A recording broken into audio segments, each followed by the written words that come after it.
They took away my driveway, so I brought a helicopter to my roof, and what happened next destroyed an entire neighborhood association. But here's the thing nobody saw coming. I was just getting started. Main narrative. My name is Marcus Whitfield, and 6 months ago, I was living what most people would call the American dream. I'm a commercial airline pilot, 42 years old, and after 2 decades of working my way up from flight instructor to captain, I finally had enough saved to buy my forever home. Not just any home, a stunning craftsman-style house in Riverside Meadows, one of those picture-perfect suburban communities where every lawn looks like it belongs in a magazine and every neighbor waves like you're all starring in a commercial together. The house had everything. 4 bedrooms, a home office with windows overlooking the mountains, and most importantly, it had a circular driveway that could fit 3 vehicles comfortably. That driveway mattered to me more than people might understand. See, I don't just fly planes for work. I'm also a certified helicopter pilot, and I'd recently purchased a used Robinson R-44 helicopter, my absolute pride and joy. I kept it at a private airfield 20 minutes away, but that driveway meant I could park my truck, my wife Sarah's SUV, and have space for friends to visit. It meant freedom. It meant I'd finally made it. Sarah and I moved in on a Saturday in April. I remember that day so clearly it hurts.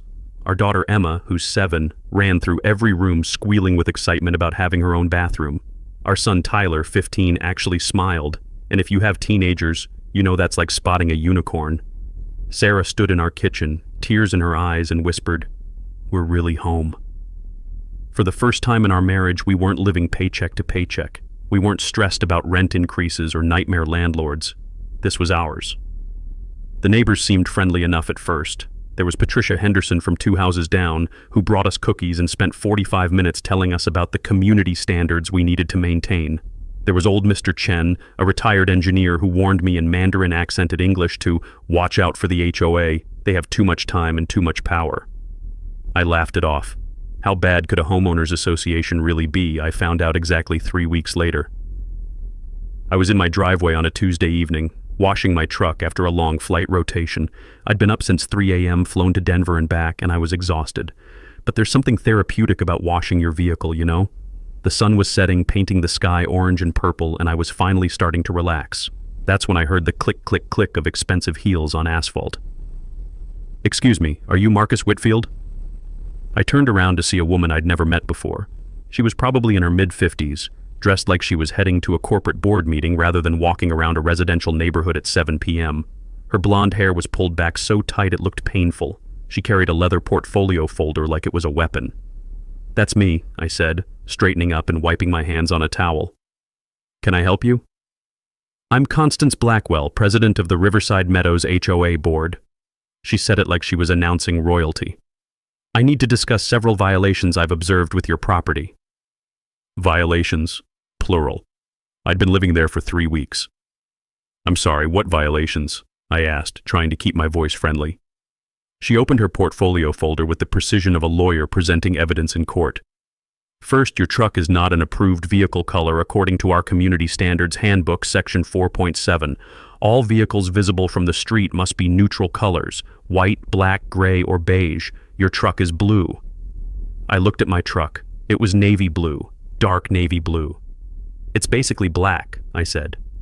"It's blue," she repeated like she was correcting a child. "Second, you're performing automotive maintenance in your driveway, which violates Section 6.3 of our community guidelines. All vehicle maintenance must be conducted inside closed garages out of public view." "I'm washing my truck," I said, feeling my jaw tighten. "I'm not rebuilding an engine here." "Washing is considered maintenance," she said without a hint of irony. "And third, most concerning, I've been informed that you own a helicopter." My blood went cold. How did she know that? "I do," I said carefully. "I'm a pilot. I keep it at Mountain Valley Airfield." "Helicopters are not approved vehicles for residential storage," she said, pulling out another document. "Per Section 412, no aircraft may be stored on residential properties." "I don't store it here," I said, my voice rising despite my efforts to stay calm. "It's at an airfield, 20 minutes away." Nevertheless, the ownership of such a vehicle suggests potential future violations.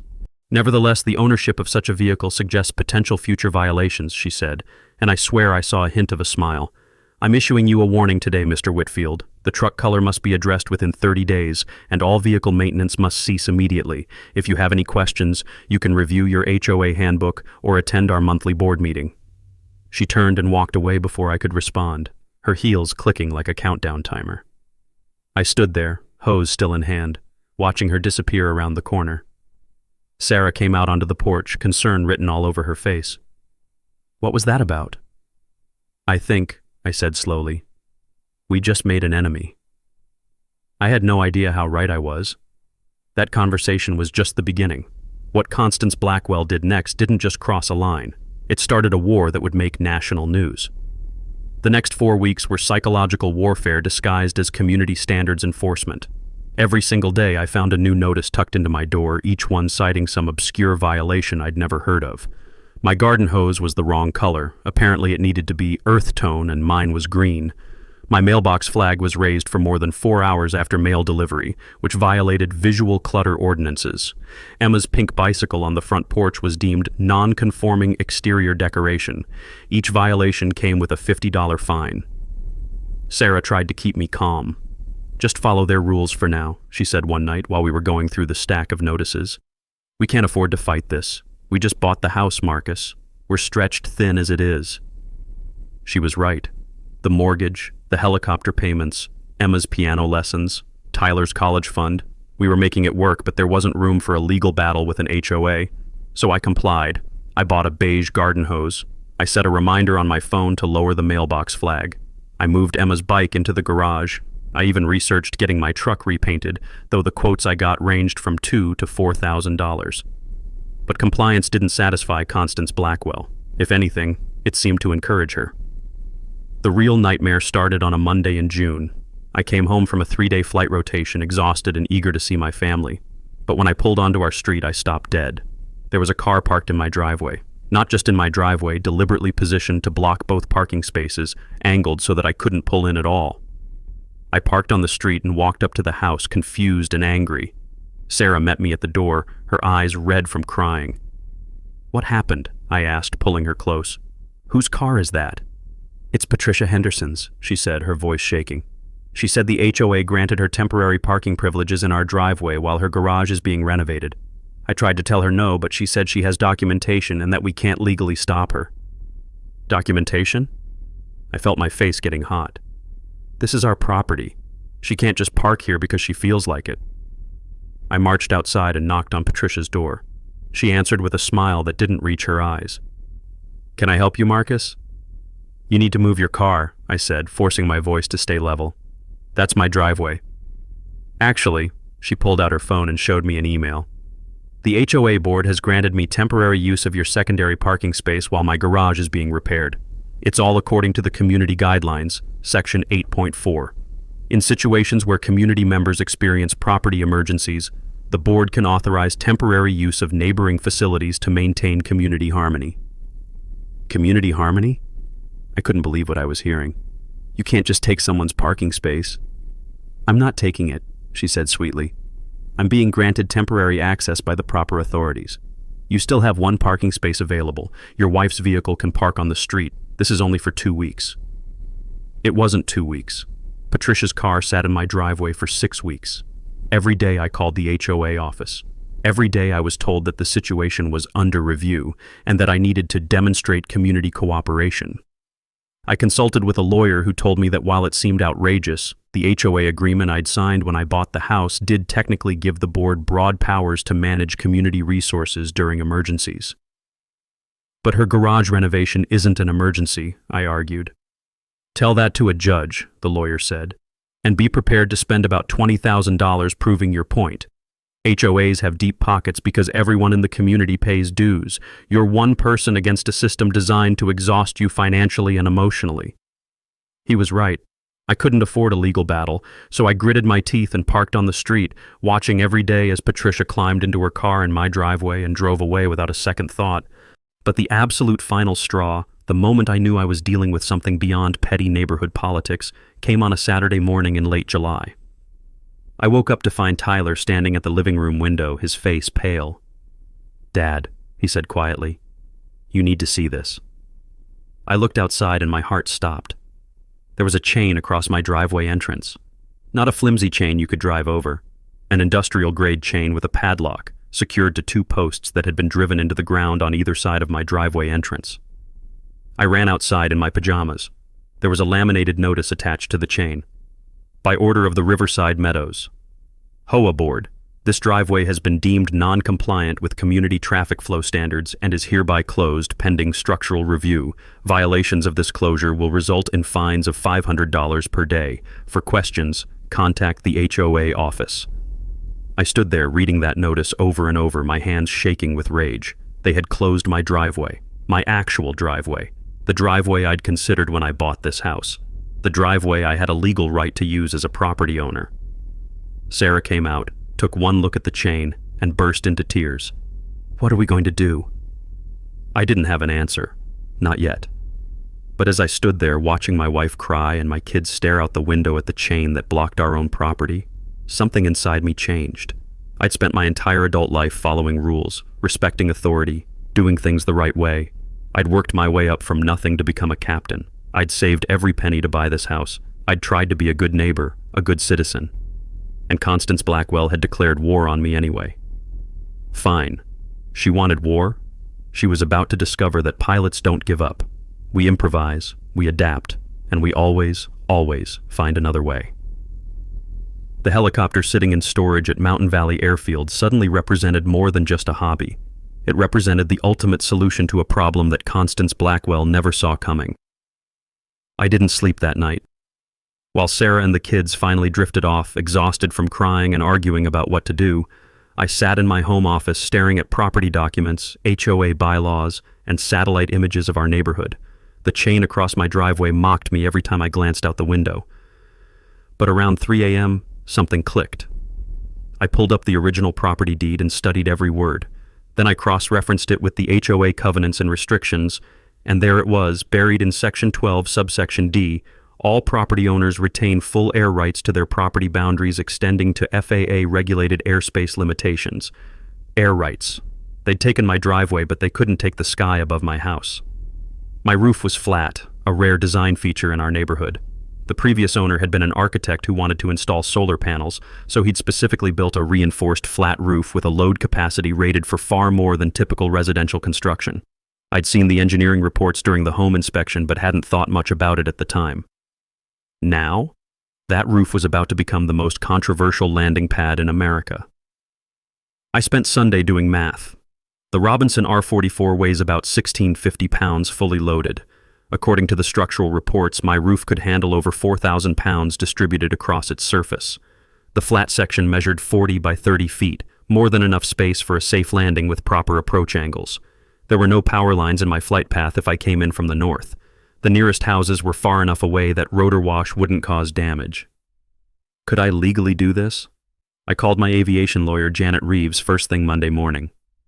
You want to land a helicopter on your house? She said slowly after I explained the situation. Marcus, are you having some kind of breakdown? Janet, I'm dead serious. Do I legally have the right? I heard papers shuffling on her end. Well, residential helicopter operations are covered by both FAA regulations and local ordinances. You'd need to verify that your city doesn't have specific restrictions, but generally speaking, if you're operating safely, not creating a public nuisance, and you're on your own property with adequate clearances, then yes, air rights typically allow this.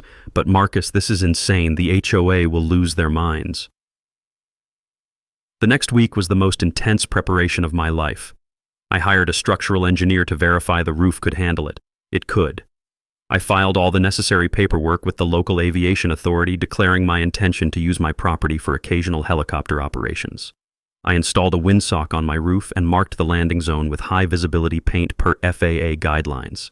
I informed my immediate neighbors personally, apologizing in advance for any noise and explaining exactly why I was doing this. So hard he nearly fell out of his chair. You're going to land a helicopter on your roof because they chained your driveway? Marcus, you're my hero. The Johnsons, a young couple with a baby next door, were concerned about noise but ultimately supportive once I explained I'd only be landing during reasonable hours.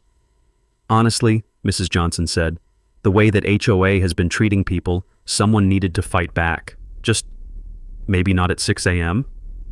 Fair, I agreed. I avoided telling Sarah until everything was approved and ready. When I finally sat her down and explained the plan, she went through every emotion possible in about 30 seconds. "You're going to..." "What?" "Marcus, that's crazy. That's literally crazy. They'll... Then she stopped. Her eyes went to the window, to that chain still stretched across our driveway. "When?"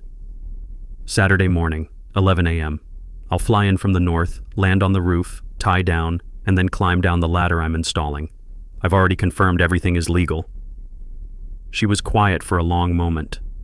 Then she smiled, actually smiled, for the first time in weeks. "I want to watch." Saturday morning came with perfect weather, clear skies, light winds from the north, ideal visibility. I'd spent Friday night at the airfield doing pre-flight checks and reviewing my approach path a dozen times. This wasn't a stunt. This wasn't reckless. This was a precisely planned operation that happened to be the most spectacular act of petty revenge in suburban history. At 10:45 a.m., I lifted off from Mountain Valley Airfield. The flight to Riverside Meadows took 12 minutes. As I approached my neighborhood, I could see people coming out of their houses, shielding their eyes against the sun to spot the helicopter. I keyed my radio. I'd notified the local tower of my operation and began my approach. Robinson 44 Tango Hotel beginning approach to private landing zone, residential. Roger, 44 Tango Hotel, report landing. I came in slow and steady from the north, exactly as planned. The helicopter handled beautifully.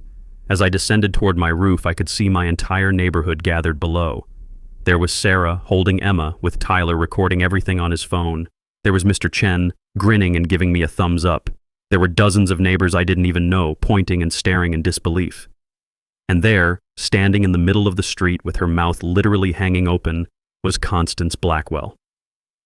I held a steady hover 6 feet above the roof, checking my clearances one final time. The windsock showed stable winds. The marked landing zone was clear. Everything was perfect.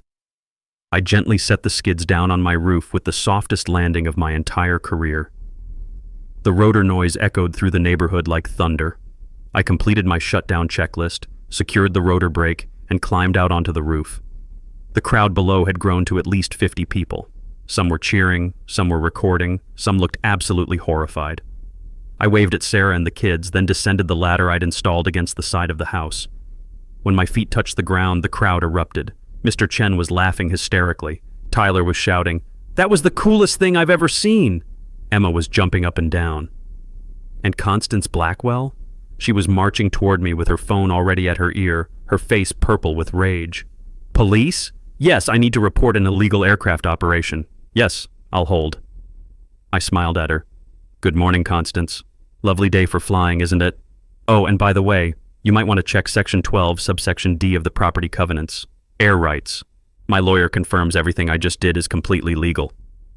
Her face went from purple to white. "This isn't over." "No," I agreed. "I don't think it is." The video went viral in less than 24 hours. Tyler had posted his footage of my landing on social media with the caption, "My dad landed his helicopter on our house because the HOA banned his driveway. This is the most dad thing ever." By Sunday morning, it had 3 million views. By Monday, news crews were parked on our street. I gave exactly one interview, to a local news reporter named Amanda Chen, who seemed genuinely interested in the HOA abuse angle rather than just the spectacle. "So let me get this straight," she said, standing in front of my house with the helicopter visible on the roof behind her. "The HOA chained your driveway shut, and your response was to start using your roof as a helipad?" "That's correct," I said. "I'm a licensed commercial helicopter pilot. I own the helicopter legally. I've filed all required paperwork with aviation authorities. My structural engineer confirmed the roof can handle the weight.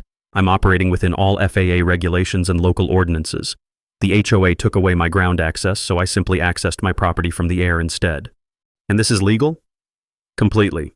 I own the air rights to my property. The HOA agreement I signed covers ground-level restrictions, landscaping, paint colors, driveway usage. It says nothing about aircraft operations." The interview aired that evening. By Tuesday morning, the story had been picked up nationally. "Pilot outsmarts HOA with rooftop helicopter landings" was trending on every major news site.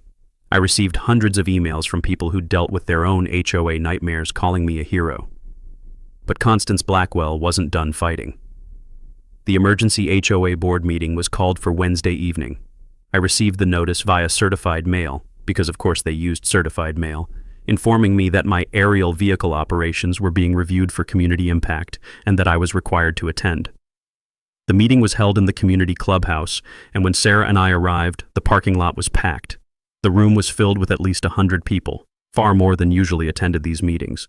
I recognized neighbors, local reporters, and several people I'd never seen before who were probably just curious about the drama. Constance sat at the head table with 4 other board members, all of them looking like they'd rather be anywhere else. She gavelled the meeting to order with unnecessary force. "We're here to address the reckless and dangerous behavior of Marcus Whitfield," she began, not even pretending at neutrality. "For the past week, Mr. Whitfield has been conducting illegal aircraft operations in a residential neighborhood, creating noise pollution, safety hazards, and property value concerns." I raised my hand. "Point of order. The operations aren't illegal. I have documentation from the FAA, the City Aviation Office, and my attorney confirming—" "You are not recognized to speak," she snapped. "You'll have an opportunity during the comment period." For the next 30 minutes, I sat there while Constance and her allies presented their case. They'd brought a noise expert who claimed helicopter operations would cause hearing damage to children. They'd found a supposed property value analyst who claimed my helicopter would decrease neighborhood home values by 15%. They even had a woman claiming that the helicopter was causing her emotional distress and triggering her PTSD from her time living near a military base. It was a coordinated attack, and they'd clearly prepared extensively. When they finally called me to speak, the room fell silent. I stood up, holding a folder of my own documents. "Thank you for the opportunity to respond. First, let me address the noise concerns. According to measurements taken by an independent acoustics firm, my helicopter operations at a hover over my roof generate approximately 85 decibels at ground level. That's equivalent to heavy traffic or a garbage truck. For comparison, gas-powered lawnmowers generate 90 decibels, and I noticed the HOA has no restrictions on those." I pulled out the next document. "Second, regarding property values. I have statements from 3 actual licensed real estate appraisers who state that unique property features, including aircraft access, often increase rather than decrease property values, particularly for high-end buyers. Your expert isn't licensed in this state and has never actually conducted a residential appraisal." A murmur went through the crowd. Constance's face was getting red again. "Third, regarding the emotional distress claim. I'm sympathetic to anyone dealing with PTSD. However, I'm only conducting operations during daylight hours, with advance notice, and following all legal requirements. If Mrs. Patterson is genuinely experiencing distress, I encourage her to seek professional help, but that doesn't override my legal property rights." I looked directly at Constance. "Now let's talk about why we're really here. 3 months ago, I moved into this community excited to be part of it. Since then, the HOA board has issued me 17 separate violation notices, many for absurd infractions like having the wrong color garden hose. The board authorized another homeowner to occupy my driveway for 6 weeks, and finally the board illegally chained off my driveway entirely, restricting my access to my own property without due process or legal authority." The room erupted. Neighbors started shouting questions. Several people stood up demanding answers. "Order!" Constance banged her gavel repeatedly. "This meeting is about Mr. Whitfield's violations, not—" "Actually," a voice cut through from the back, "I think we need to talk about the board's violations." A man in an expensive suit walked down the aisle. I recognized him immediately, Daniel Cortez, one of the most prominent real estate attorneys in the state. What was he doing here? "My name is Daniel Cortez, and I represent 17 homeowners in this community who have experienced similar harassment from this HOA board. We've been documenting these cases for months. Mr. Whitfield's situation is simply the most visible example." Constance's face went pale. "You can't just interrupt an official board meeting." "I'm not interrupting. I'm informing you that you're about to be served with a lawsuit."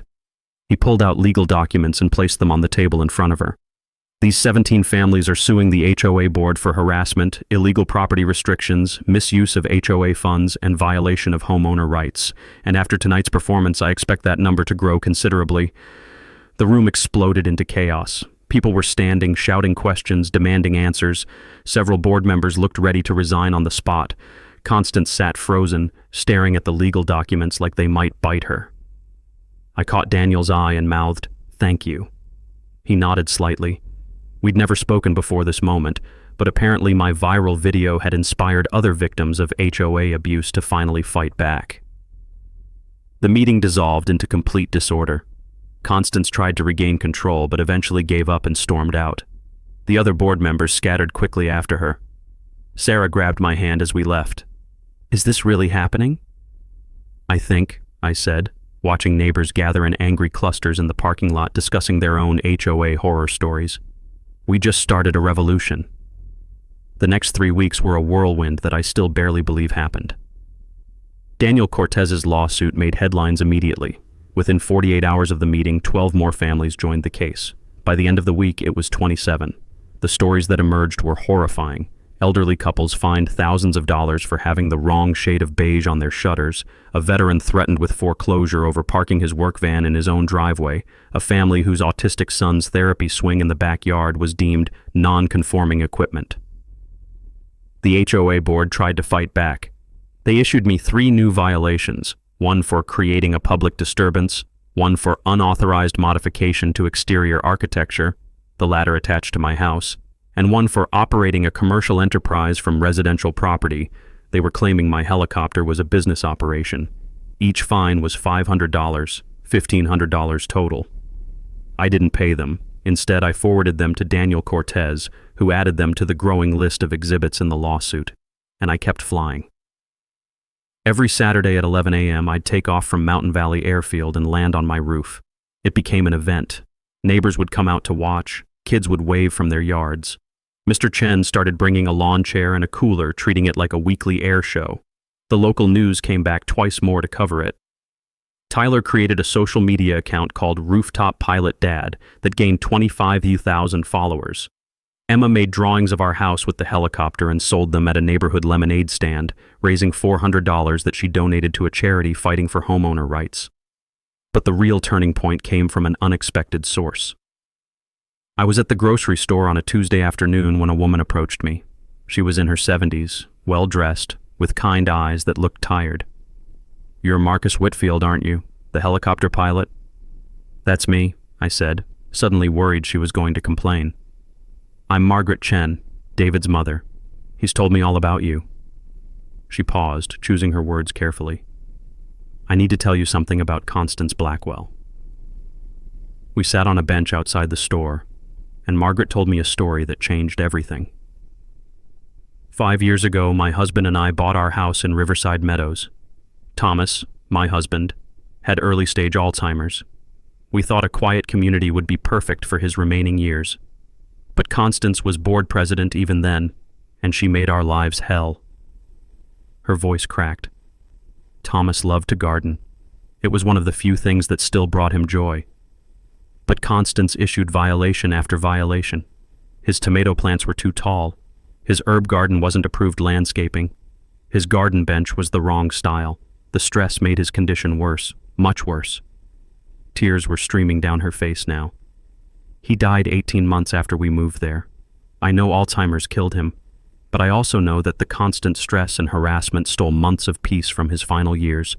Constance Blackwell robbed me of time with my husband. I felt my chest tighten. "Mrs. Chen, I'm so sorry. When I saw what you did, fighting back, refusing to be bullied, I realized I needed to tell someone the truth." She pulled out a folder from her purse. "After Thomas died, I requested all HOA board records under homeowner disclosure laws. It took 2 years and a lawyer to get them, but I have them, and they show something very interesting." She handed me the folder. Inside were financial records, emails, and meeting minutes. "Constance has been embezzling from the HOA," Margaret said quietly. "Not large amounts, small enough that no one noticed. A few hundred here, 1,000 there. Over 8 years, she's stolen approximately $65,000 from community funds. She uses violation fines and inflated vendor contracts to hide the theft." My jaw dropped. "Why haven't you gone to the police?" "I've been afraid," she admitted. "Constance is vindictive. After Thomas died, she tried to force me to sell the house, claiming it was too much property for a widow to maintain. She made my life miserable until my son moved in with me. I've been terrified of what she'd do if I exposed her." "But you're telling me now." "Because you gave me courage," she said, meeting my eyes. You showed me that bullies only win when good people stay silent. Take these documents. Give them to your lawyer. End her reign of terror." That night, I called Daniel Cortez. The next morning, he filed an amended complaint adding fraud and embezzlement charges. By afternoon, state investigators were reviewing the evidence. By evening, Constance Blackwell was being escorted from her home by police. The arrest made national news. HOA president arrested for embezzlement after helicopter revenge saga exposes fraud was the headline on every major outlet. The story had everything: corruption, a David versus Goliath battle, and a literal helicopter. 3 days later, the entire HOA board resigned, an emergency election was held, and reformers swept into power. Their first act? Removing every ridiculous restriction that had been added in the past decade. Their second act? Removing the chain from my driveway and issuing a formal apology. Their third act? Installing a community banner that read, "Riverside Meadows, where property rights matter." But the most satisfying moment came 2 weeks after Constance's arrest. I was on my roof preparing to fly the helicopter to the airfield for maintenance when I saw a car pull up to what used to be Constance's house. A real estate agent and a young couple got out. The agent pointed up at my helicopter and I could hear her voice carry across the yards. "Yes, one of the homeowners is a pilot. He lands his helicopter on his roof. I know it seems unusual, but it's actually become a neighborhood attraction. The community is very proud of him." The young couple looked up at me and waved enthusiastically. I waved back. That's when I knew we'd won. Not just the battle, the entire war. We'd transformed a community ruled by fear and petty tyranny into one that celebrated individuality and stood up for each other. I climbed into the helicopter, completed my pre-flight check, and lifted off into a perfect blue sky. Freedom tastes like rotor wash and victory. 6 months have passed since Constance Blackwell's arrest, and life in Riverside Meadows has transformed in ways I never could have imagined. The criminal case against Constance concluded last month. She pled guilty to embezzlement and fraud charges and was sentenced to 18 months in prison, 5 years of probation, and ordered to pay back every dollar she stole, with interest. The HOA received a settlement check for $73,000. The new board voted unanimously to use the money to remove restrictive covenants, upgrade community facilities, and create a legal defense fund for homeowners facing frivolous violations. The civil lawsuit Daniel Cortez filed settled out of court. The HOA's insurance company paid damages to all 34 families who joined the case. More importantly, the settlement included a complete restructuring of HOA governance rules. Board members now face term limits. Financial records are publicly audited quarterly. Homeowners gained explicit protection against harassment and a clear appeals process for violations. But the legal victories, satisfying as they were, aren't what matters most to me.